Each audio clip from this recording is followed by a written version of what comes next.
El capítulo 19 es continuación del juicio que se llevó a cabo contra nuestro Señor por parte del poder político y del poder religioso. Recordamos que el poder político estaba representado por Poncio Pilato, procurador romano y gobernador en Jerusalén en el tiempo en que nuestro Señor fue crucificado. El poder religioso estaba representado por las autoridades judías, la religión judía, en este caso el judaísmo.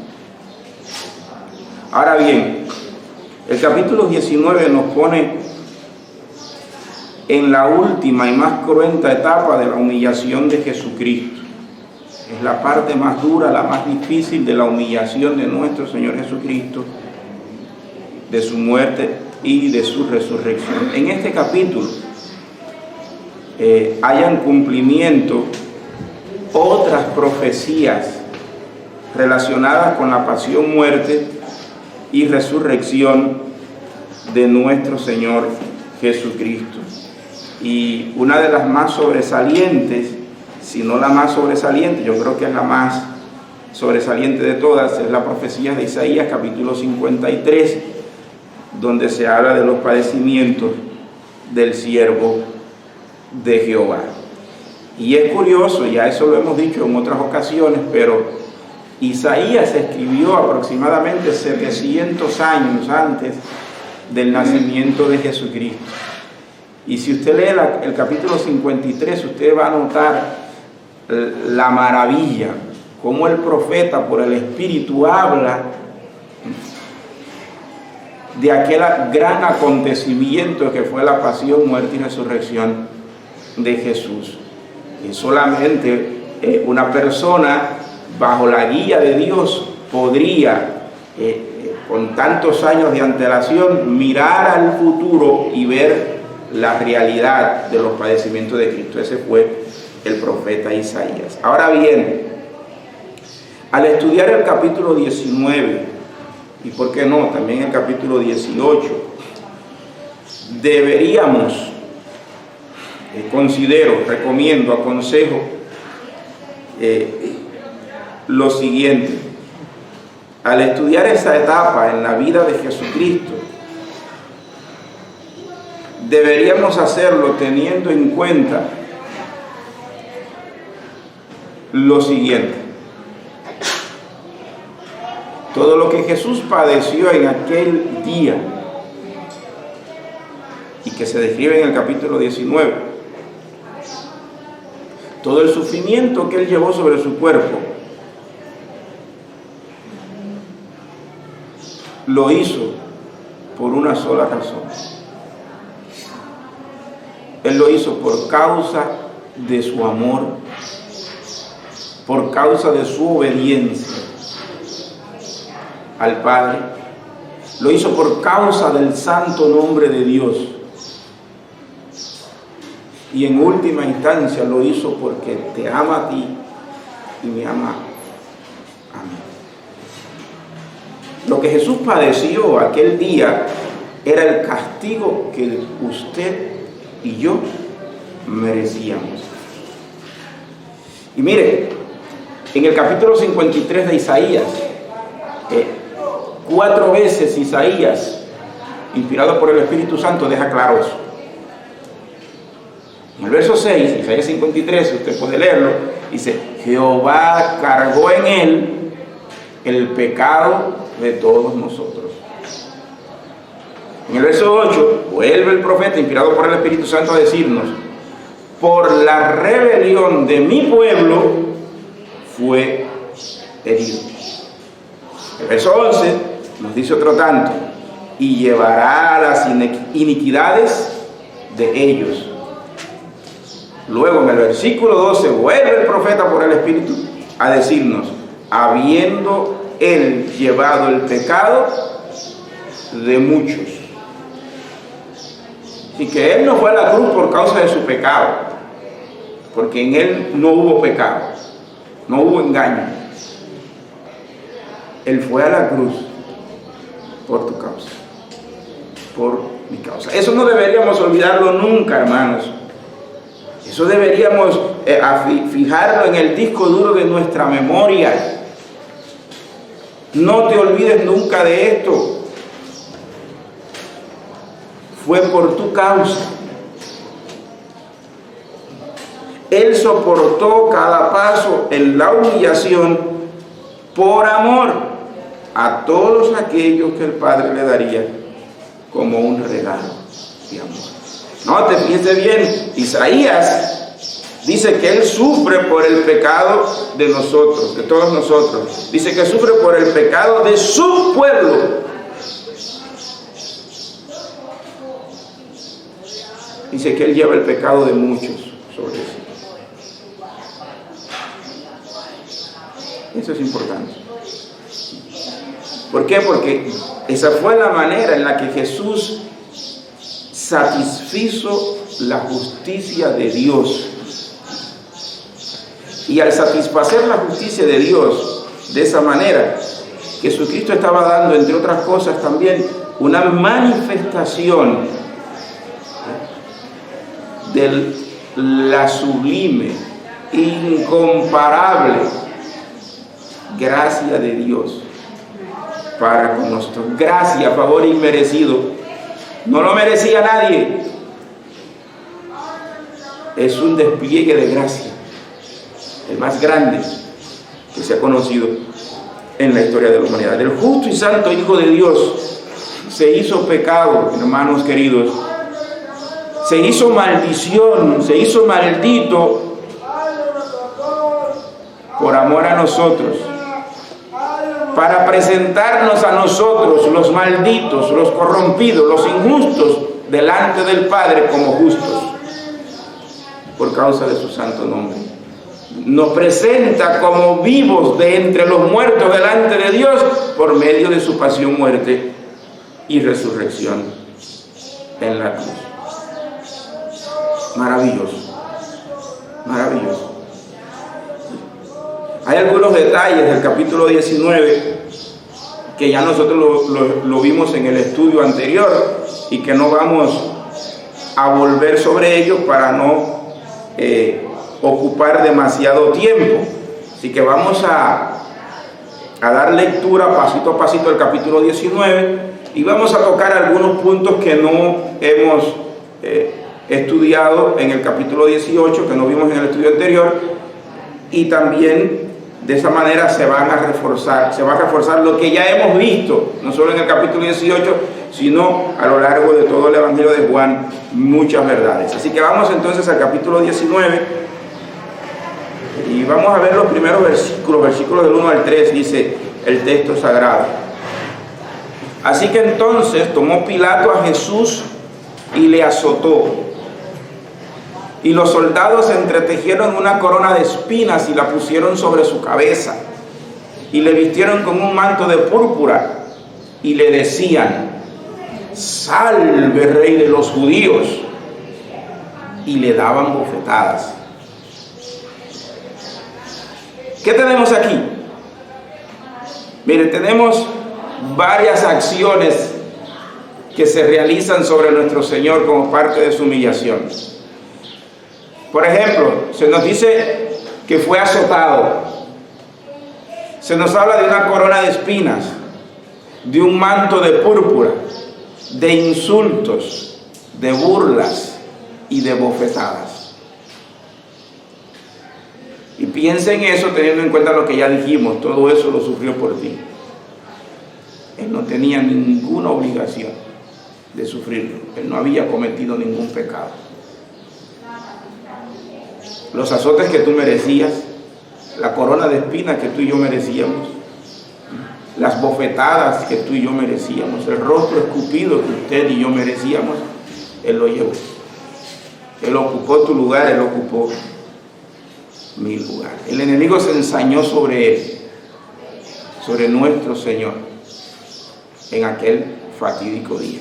Ahora bien, tomando un solo ejemplo de ellos, y es el caso de los azotes, los romanos eran muy crueles a la hora de castigar a sus víctimas, especialmente si no ostentaban la ciudadanía romana, si eran acusados de traición al imperio, de algún crimen, el castigo era terrible, era el castigo de la cruz, y el castigo de la cruz implicaba primero la tortura, los azotes, todo eso que ya acabamos de leer en los versículos 1 al 3. Y el látigo que se usaba se hacía con cuero, y a ese cuero se le añadían pedazos de huesos o de metales, en algunos casos en la punta le ponían bolas de plomo para asegurar que el golpe fuera más dañino sobre la víctima. Y los pedazos de hueso, obviamente, los que vieron la película La Pasión de Cristo tendrán una idea que cada latigazo sobre el cuerpo rasgaba la piel, la carne de la víctima.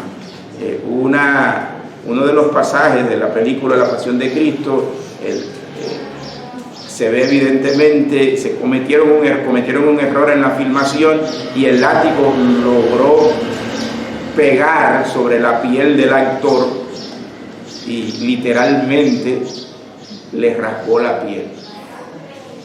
Él cuenta en el testimonio después de lo que vivió, y todo fue una actuación en el caso de él, y lo que sufrió fue terrible, casi perdió la vida. Imagínense en la vida real lo que debe haber significado aquello para el cuerpo de nuestro Señor. Era un castigo terrible, horrendo, inhumano. Eso no se podría describir con palabras, el nivel de bestialidad que caracterizaba a los romanos a la hora de castigar a sus víctimas de esa manera. Sabemos por las Escrituras que, de acuerdo con la religión judía, el judaísmo, se debía castigar a un reo con 40 latigazos menos uno, es decir, 39 latigazos, establecía la ley judía en el libro del Deuteronomio.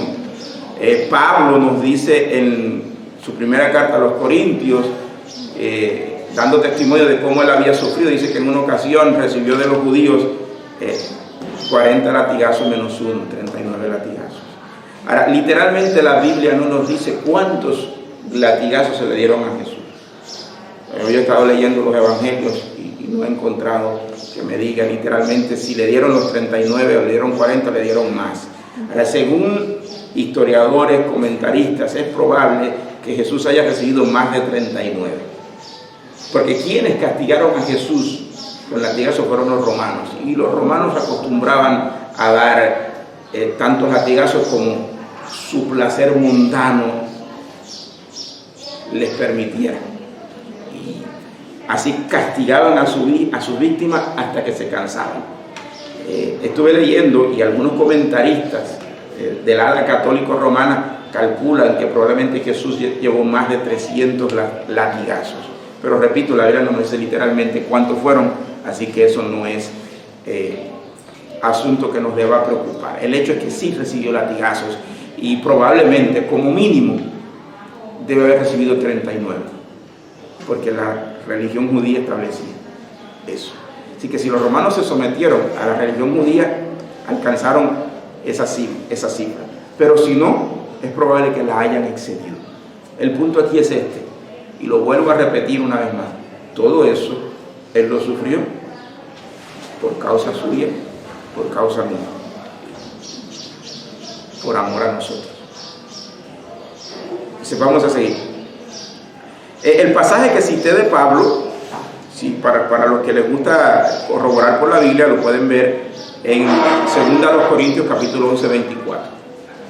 Y el otro pasaje que cité del Antiguo Testamento está en Deuteronomio capítulo 25, versículo 3. El de Deuteronomio dice de esta manera: se podrá dar 40 azotes, no más, no sea que si lo hirieren con muchos azotes más que esto, se sienta tu hermano envilecido delante de tus ojos. Así que exceder de ahí era envilecer a la víctima, hacerlo vil, menospreciable ante la sociedad. Y usted puede castigar hasta ahí, pero no más de ahí. Así establecía la ley judía en aquel entonces. Ahora bien, Vamos a continuar.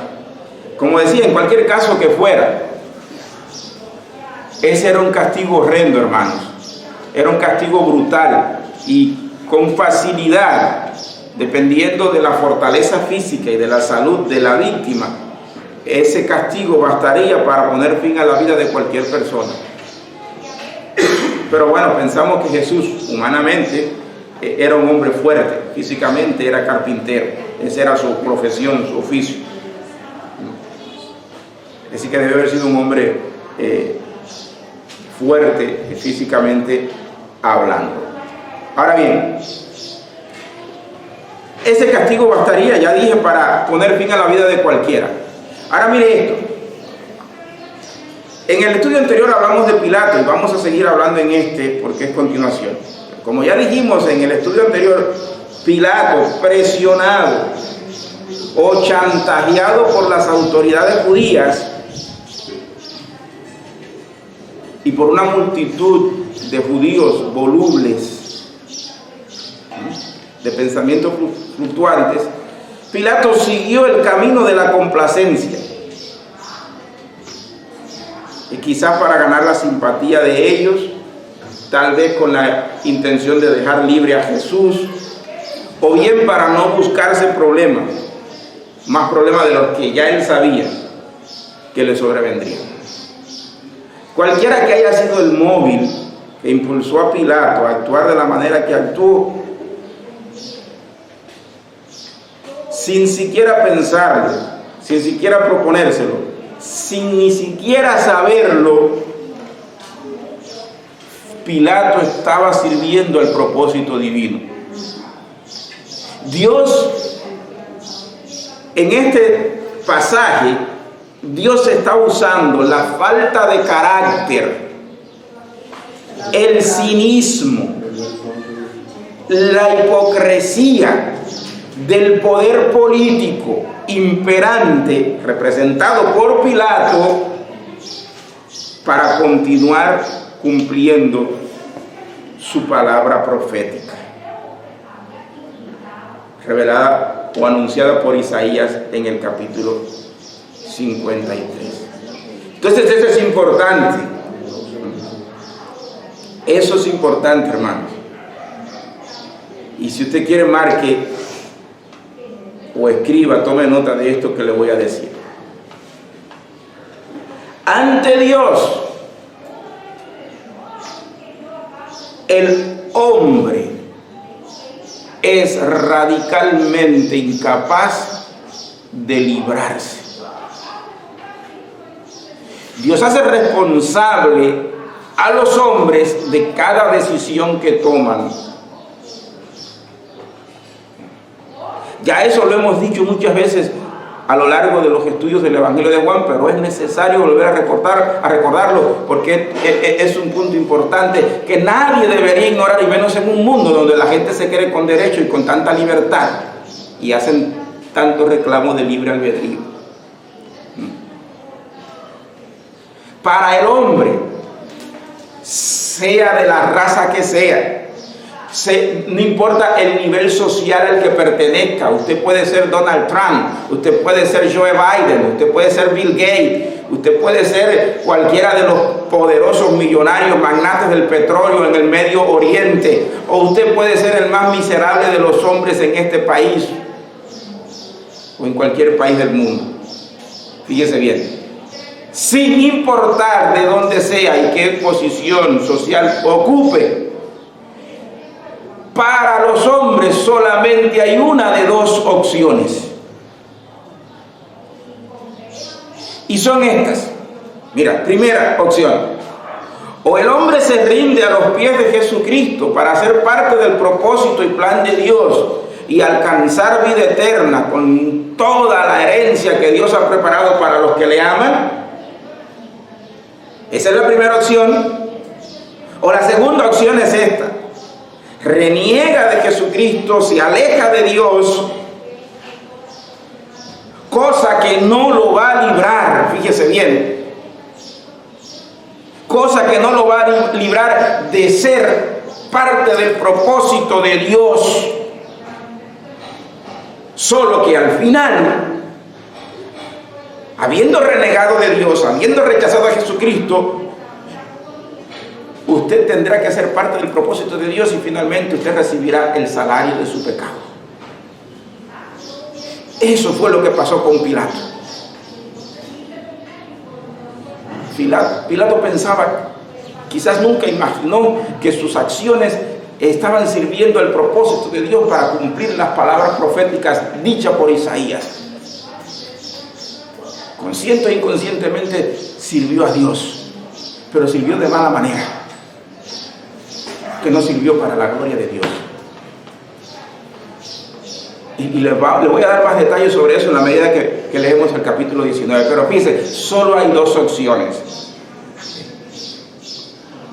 Y Dios va a ser responsable a cada ser humano por la elección que haga.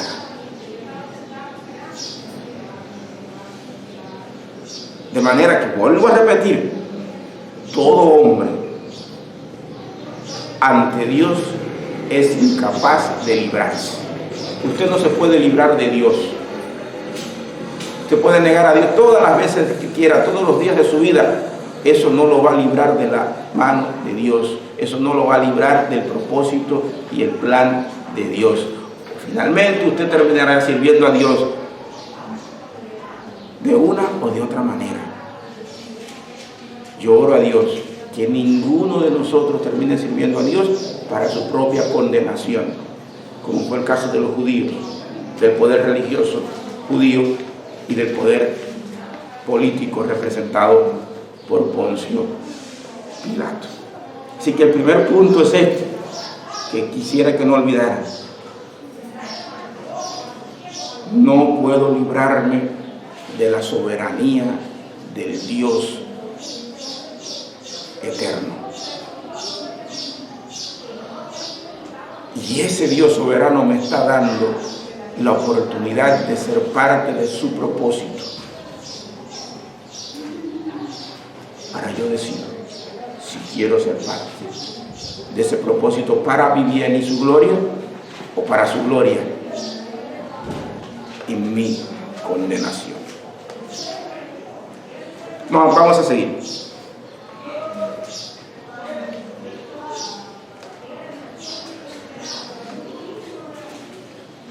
Ya les dije ahorita que la razón por la que Jesucristo padeció la cruz fue por causa de su santo nombre, fue por causa de su amor, fue por causa nuestra. Y eso lo hizo con el propósito de asegurar completa y eterna redención para todos aquellos que el Padre le dio. Entonces, la cruz, hermanos, fíjense, al pensar en la cruz, entonces pienso en esto. Pienso que el sufrimiento de la cruz es la mayor expresión del amor de Dios para su pueblo escogido. Es en la cruz del Calvario donde el amor alcanza su clímax, su punto más elevado. Lo alcanza en la cruz. Mírelo de esta manera. Si el nacimiento virginal de Jesucristo, y mire la importancia que tiene de que no renunciemos, no rechacemos como los liberales rechazan el nacimiento virginal. El nacimiento virginal de Jesucristo nos recuerda que no fuimos abandonados por Dios en Adán, el primer hombre. Que Dios haya decidido hacerse carne, nacer de una virgen, venir a este mundo, nos recuerda que Dios no abandonó al hombre en Adán. Nos recuerda que la promesa redentiva dada a la mujer, a Eva, en Génesis 3:15, es una promesa firme. Que Dios cumple lo que promete. Eso es maravilloso. Ahora bien, nos está diciendo a gritos Dios en el nacimiento virginal todavía ustedes me interesan y por eso estoy aquí.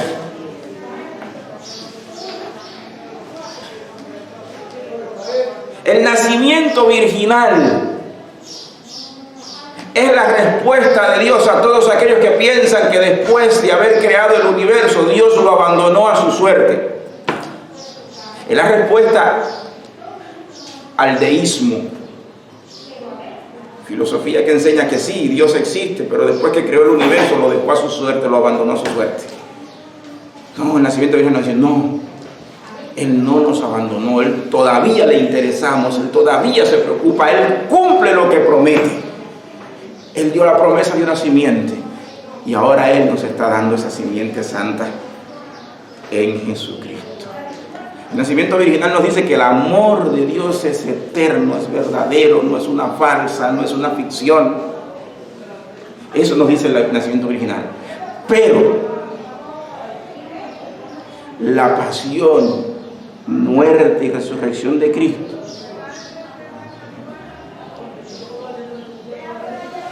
nos dice o nos muestra ese amor manifestado en el nacimiento virginal, elevado a la enésima potencia, a su máxima expresión. En Belén el amor es un inofensivo niño. En la cruz es el eterno Hijo de Dios llevando sobre su cuerpo el pecado de todos nosotros. Es el amor elevado a su máxima expresión. Si alguna vez los judíos dudaron de que la promesa de una simiente santa que restauraría el reino vendría el nacimiento virginal, les digo, he aquí, Dios cumple lo que promete. Dios cumple su palabra, Dios cumple su promesa. Si la vida pública de Jesucristo no satisfizo las expectativas judías, bueno, la pasión, muerte y resurrección es la respuesta. En la cruz Jesús estaba satisfaciendo la justicia de un Dios santo. El justo se hizo pecado por los injustos, se hizo maldito por los malditos, para representarlo, como ya dije ahorita, justos delante de Dios el Padre. La triste realidad sobre los judíos, ¿usted sabe cuál fue? Capítulo 1 de Juan, versículo 11, lo dice el apóstol Juan. La triste realidad para los judíos fue que a los suyos vino y los suyos no lo recibieron. Eso es lo triste en el caso de los judíos, pero también es lo triste en el caso de la humanidad entera. Y Juan lo dice en su evangelio también, y esta es la condenación, que la luz vino ¿a dónde? Al mundo. ¿Y qué pasó? Los hombres amaron más las tinieblas que la luz. Esa es la vergüenza del hombre es esa, que viendo no ven, que teniendo la luz que es Jesucristo lo siguen rechazando, se siguen levantando contra Dios, siguen vilipendiando al santo Hijo de Dios, lo persiguen y quieren silenciar su nombre. Esa es la condenación, que la luz vino al mundo y los hombres amaron más las tinieblas que la luz. Amados, mire, el gran amor de Dios hacia su pueblo escogido tiene varias características.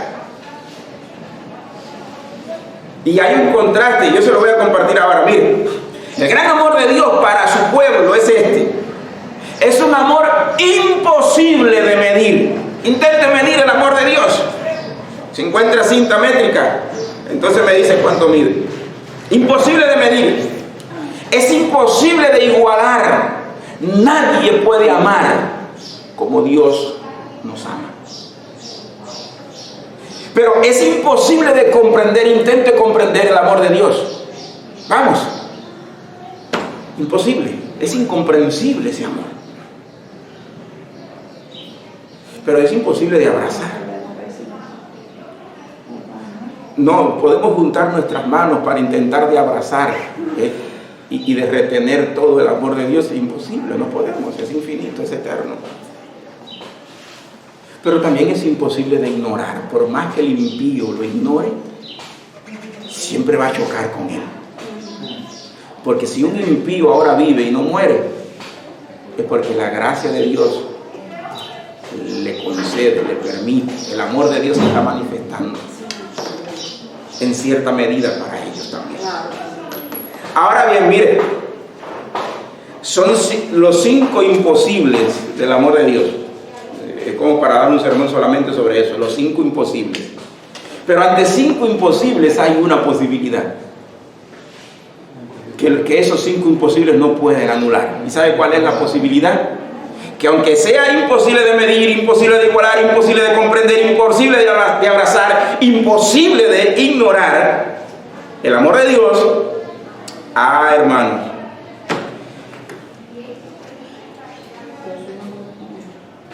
¿qué duda? Miren acá. Estos 5 imposibles son igualmente incapaces de impedir que un pecador perdido experimente el amor de Dios. Si yo no lo puedo comprender, yo no lo puedo medir, yo no lo puedo igualar, yo no lo puedo abrazar, yo no lo puedo ignorar, pero yo puedo experimentarlo. Y el que usted y yo estemos aquí, amén, es un testimonio de que hemos experimentado el amor de Dios. Dios hace posible lo que para el mundo es imposible. Él es el Dios del imposible. Así que es posible experimentar ese amor que el Padre tiene para con nosotros. Dice el apóstol Juan, mirad cuál amor nos ha dado el Padre para que seamos llamados. Y por eso el mundo no nos conoce. Por eso el mundo no nos comprende. Por eso el mundo nos desprecia. Por eso nos quitaron el contador, aunque se quieran justificar de otra manera. Ellos no comprenden. Ellos nunca van a entender, a menos que Dios abra sus corazones. Seguirá siendo como que amado, si el nacimiento virginal nos recordó que Dios no ha olvidado a su creación y especialmente a su pueblo, la cruz puso el sello. Es la demostración del alcance de todo lo que Dios estuvo dispuesto a hacer por amor a su pueblo escogido. La cruz es el amor elevado a la enésima potencia. Bendito sea el nombre de Jesús. Ahora vamos a los versículos 4 en adelante. Dice verso 4. Entonces Pilato salió otra vez y les dijo, mirad, os lo traigo afuera, os lo traigo fuera, para que entendáis que ningún delito hallo en él. Verso 4.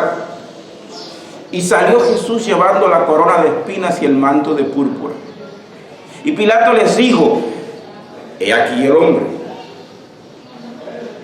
Cuando le vieron los principales sacerdotes y los alguaciles, dieron voces diciendo, ¡crucifícale! ¡Crucifícale! Pilato les dijo, tomadle vosotros y crucificadle, porque yo, dice Pilato, no hallo delito en él. Los judíos les respondieron, nosotros tenemos una ley, y según nuestra ley, debe morir, porque se hizo a sí mismo hijo de Dios. Mire, otra de las escenas más hipócritas en toda la historia bíblica es esta escena. El poder político presumiendo de justicia y de bondad, y el poder religioso presumiendo de pasión y amor por la palabra de Dios. Cualquier semejanza con la realidad no es casualidad, hermanos, ¿oyeron? No, tampoco es ficción, es realidad. Mira, Pilato intenta hacer entrar en razones a las autoridades judías. Yo me pregunto, ¿cómo puede el ciego guiar a otro ciego? ¿Cómo puede el muerto llevar vida a otro muerto? ¿Cómo puede el poder político erigirse como consejero y guía del poder religioso cuando ambos están corrompidos, perdidos, condenados por su propio pecado, por su propia rebeldía, por su propio rechazo de Dios? Eso es irónico, es hipócrita, eso es imposible. No puede. Entre la larga lista de estupideces, hermanos, que cometen los pecadores perdidos, esa es una. Pilato no tenía capacidad espiritual para hacer lo que no se le había ordenado. Esa no era su función. El poder político no existe para ser consejero del pueblo de Dios, para ser consejero del poder religioso. Esa no es una autoridad que Dios le ha dado al poder político. Pero ahí lo tiene. Él quiere hacerlo entrar en razones. La historia se sigue repitiendo, hermanos. Hasta que Cristo venga se va a seguir repitiendo esa triste historia. Una más en la larga lista de estupideces que cometen los hombres. Pilato no podía dar lo que no tenía. Eso es un acto hipócrita y de doble moral. Intentar dar, ofrecer lo que no se tiene. Intentar mostrar la inocencia del Señor al mismo tiempo que permites que Él sea maltratado, que sea humillado, que sea escarnecido. Eso es hipocresía. Intentar dar una imagen de respeto al cristiano, a la iglesia, y al mismo tiempo ponerle trabas para que no hagan el trabajo de Dios a la manera de Dios, eso es hipocresía. Eso no tiene otro nombre. Eso es doble moral. Eso no tiene otro nombre. Pilato, hermanos, es el perfecto hipócrita que solo alcanza a revelar con sus acciones su depravación moral y espiritual. Ese es Pilato. Ahora, del lado judío, del lado de la religión oficial, la hipocresía también campea por su respeto. La doble moral salta a la luz, y se lo voy a mostrar ahora. Miren, ellos presumen amar la ley. ¿Qué le respondieron a Pilato? Nosotros tenemos una ley, y según nuestra ley debe morir, porque se hizo a sí mismo hijo de Dios. ¿Aman la ley? ¿Quieren hacer cumplir la ley de Dios? Eso dicen sus labios. Por eso Jesús les dijo en una ocasión: hipócritas, este pueblo de labios me honra, mas su corazón anda lejos de mí. Mírenlo aquí, qué lejos están de Dios. Ellos quieren, dicen, hacer cumplir la ley, pero ¿a quién están condenando a la cruz? ¿Saben a quién? Al legislador, al Señor de la ley, a la ley hecha carne. Entonces, ¿dónde está la pasión por la verdad? Estaban ciegos. Estaban ciegos. Estaban ciegos. Pero mire verso 15. Mire verso 15 en el capítulo 19. Cuando Pilato les da la oportunidad de dejar libre al rey de los judíos, ¿qué dijeron ellos? Nosotros no tenemos más rey que ¿quién? Que César. Eso es un acto de idolatría. El poder religioso está reconociendo al César, al Dios del poder político, como su rey, y está clamando que sea condenado el verdadero rey. ¿Se dan cuenta?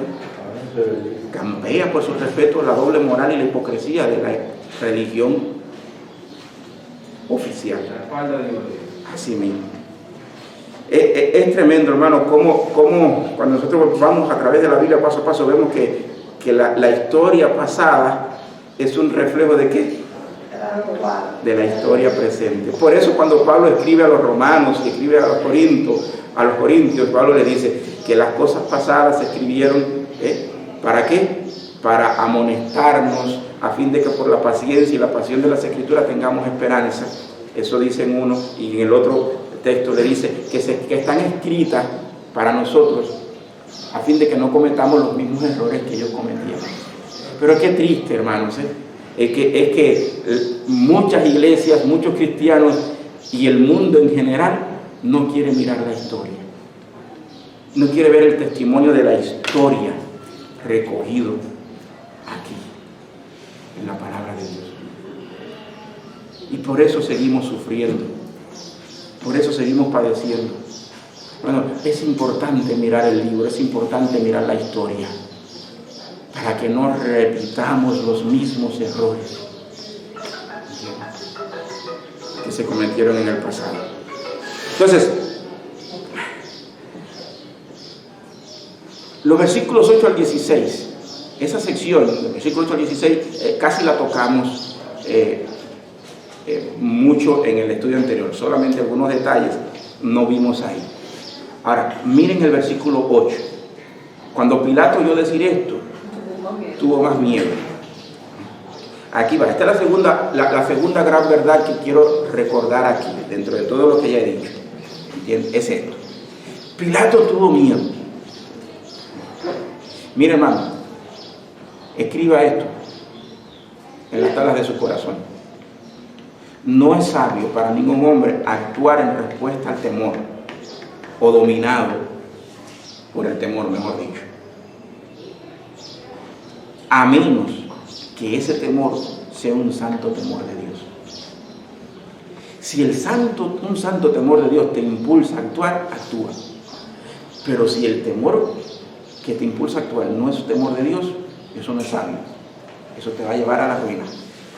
Pilato es el ejemplo. No se necesitan muchas palabras. Tuvo miedo.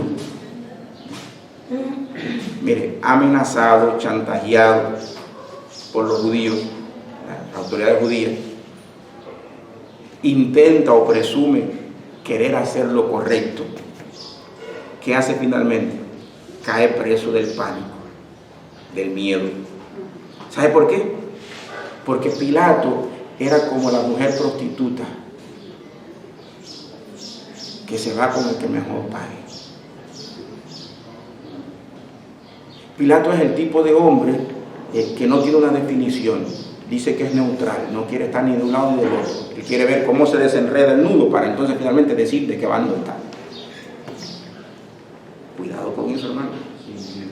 Sí, el hombre, la mujer tiene que tener una definición, una posición. Usted no puede servir a dos señores, porque se engaña a usted mismo, ¿entiende? Y termina como Pilato, chantajeado, amenazado, esclavo del miedo. Eso pasó ahí. Y sus palabras, todas las palabras de Pilato, lo muestran. Se hundió más en la oscuridad. El miedo te hunde más en las tinieblas en las que ya estás. Verso 9. Dice, y entró otra vez en el pretorio y dijo a Jesús, ¿de dónde eres tú? Sus palabras revelan, se hunde más en la oscuridad. Ya Jesús le ha dicho quién es. Eso lo vimos en el estudio anterior. Ya Jesús manifestó su identidad. Lo ha estado diciendo por 3 años y medio. Todo su ministerio público son la revelación de su identidad divina como el eterno Hijo de Dios, el Salvador del mundo. Entonces, ¿cómo tiene este hombre a estas alturas hacer esa pregunta de nuevo? La razón es una. Pilato se está hundiendo más en el estiércol, en las tinieblas. Bueno, el texto nos dice que Jesús no le dio respuesta. No sé si usted ha pensado alguna vez en esa frase, mas Jesús no le dio respuesta. Y ahora la vamos a ver. Sigo verso 10. Entonces le dijo Pilato, ¿a mí no me hablas? Imagínense a Pilato mirando a Jesús así. William, ¿a mí no me hablas?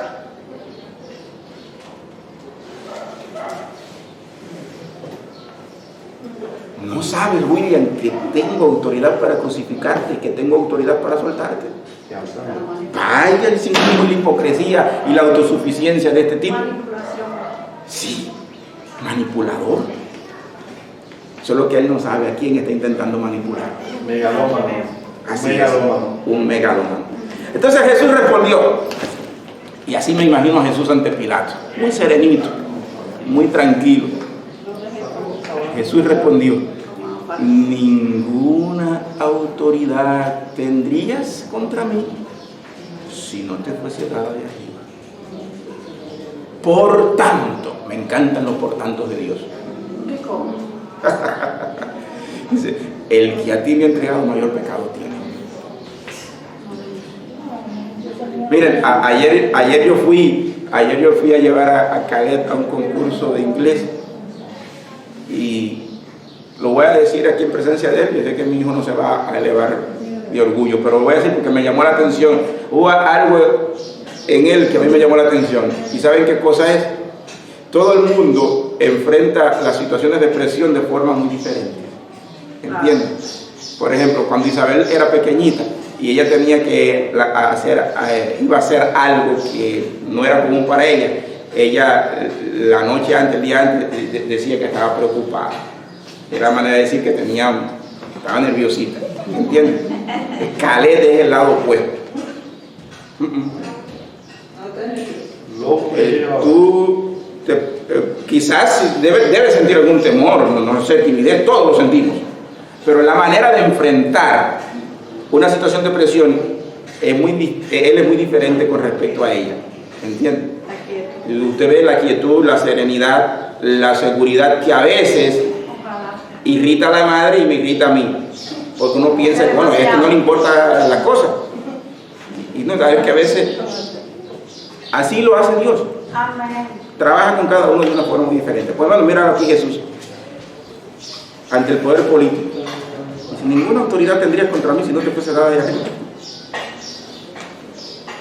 Ese es así, hermano. Ese es así. Entonces,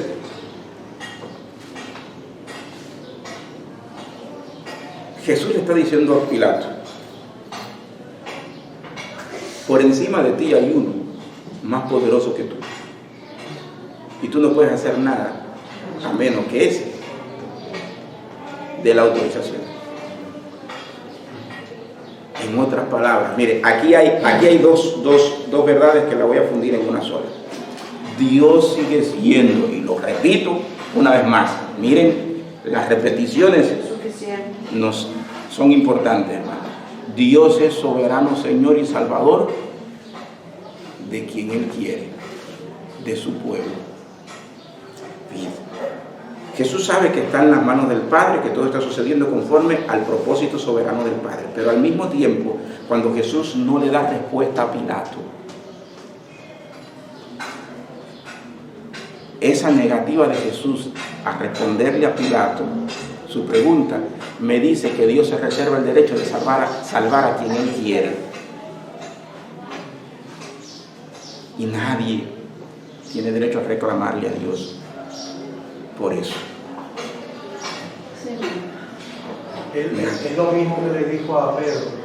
Bueno, Pedro, ¿y a ti qué? ¿Y a ti qué? Si yo quiero. Así es. Entonces, así mismo, hermano, gracias. Mire, la soberanía de Dios en la salvación. Entonces, ya Jesús había de algún modo dado respuesta a Pilato. Toda la vida pública de Jesús era una respuesta a esa pregunta. Pero Pilato continuó en su ignorancia de la identidad de Jesús, y ahora Jesús se niega a darle la respuesta. Entonces, eso es un silencio condenatorio. Es un silencio que condena. ¿Sabe por qué es un silencio que condena? Porque confirma en su justa condenación ¿a quién? Al pecador perdido. En este caso Pilato. Lo deja en su estado de ignorancia y justa condenación. Eso es la soberanía de Dios en la salvación. El apóstol Juan, en el mismo Evangelio de Juan, nos recuerda eso. En el capítulo 5, versículos 21 y 22, mire las palabras del Señor. Porque como el Padre levanta a los muertos y les da vida, así también el Hijo, a los que quiere, da vida. A los que quiere. Nadie tiene capacidad para reclamarle, ni derecho para reclamarle a Dios en relación con este hecho.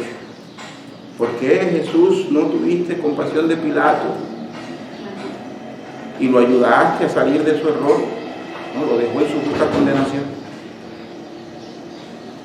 Ya Pilato había tenido su oportunidad y la desechó. Así que seamos sabios y humildes en esto. El Hijo, el que quiere, da vida. Él no está obligado a darle vida a nadie. Él le da vida a quien Él quiere. Así que si tú estás ahora con vida, no te sientas mejor que el otro, sino da gracias a Dios y sírvele con temor y temor. Es nuestra responsabilidad como hijos de Dios, una vez que hemos sido salvados, proclamar la vida de Dios a todos los hombres y dejar en las manos de Dios las consecuencias. Esa es nuestra misión. Miren, hermanos, voy a hacer una parada aquí y vamos a seguir en el próximo domingo, pero voy a terminar con esto. Hace unos días me presenté a reclamar por la situación que tenemos acá con la corriente. Fui a la empresa eléctrica, fui a Poder Popular y presenté la queja.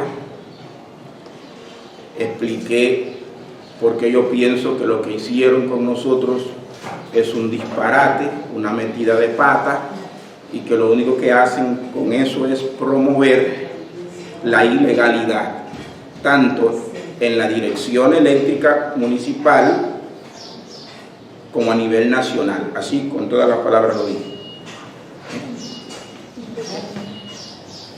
Y expliqué que yo pienso que tengo un derecho como ciudadano de este país